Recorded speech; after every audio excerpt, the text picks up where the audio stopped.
All right. So with the transition to season 2, people were upset because there's not going to be a PvE scenario available right away.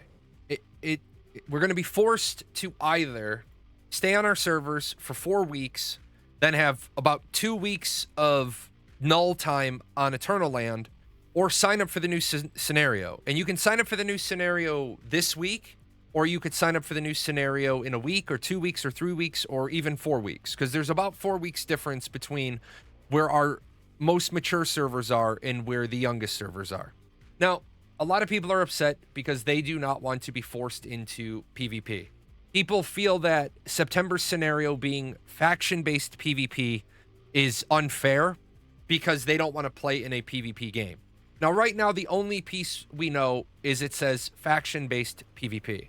There's a really great post on Reddit from ItchyAd1222. PvP servers aren't what most people think. And this is 100% absolutely spot on, because people are freaking out about something that they don't need to be. People are claiming they're going to quit because of what's going on. And I've seen this. People on my server have said they're very upset. I couldn't get into one PvP server when I started. The only one that's available were PvP. Itchy has played 100 hours. Rookie. It's very calm like PvE servers. There's occasional events that involve PvP for sproutlets that are voluntary. We have that same event. No one can kill you unless you actively search for it. There's parts around the map for guild versus guild that are voluntary. You can hold P and that will put you in a PvP state anywhere, which will also alert others that you aren't in that PvP state. And if they aren't, you cannot kill them.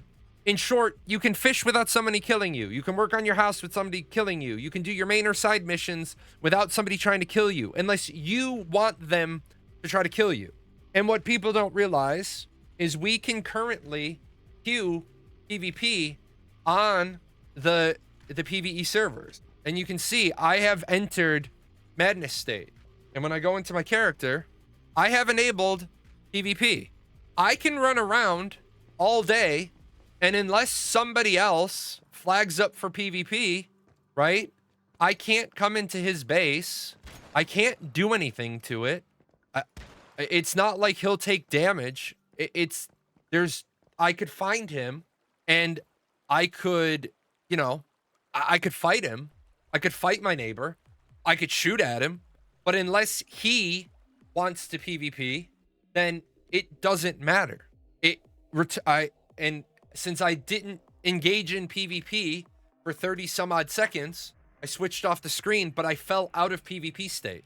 So a lot of people saying I'm going to quit, you're feeding into bad content creators. And this is where shame on bad content creators for creating hype and hysteria content, letting PvEers think that they're not going to enjoy it.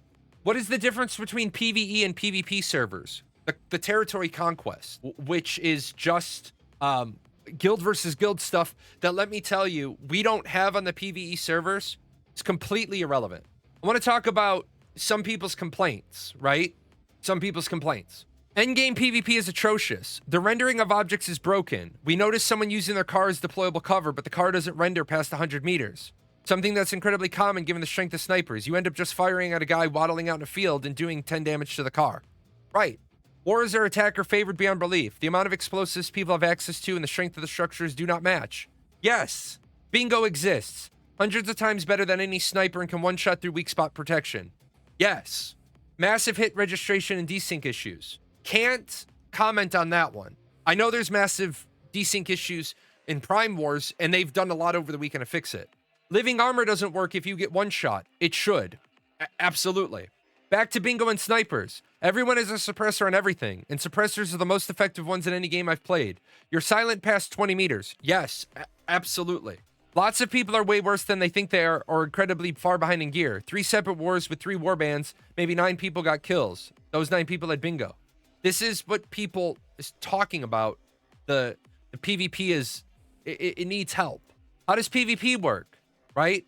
Why is the PvP opt-in on designated servers? So I think before everybody freaks out about next season, wait to see the first people who go to those servers and say, oh yeah, it's all opt-in. Now, it is faction-based. Is it a possibility that in a faction-based game, you'll automatically be flagged to the other faction? Absolutely. Do we know that for sure? Absolutely not.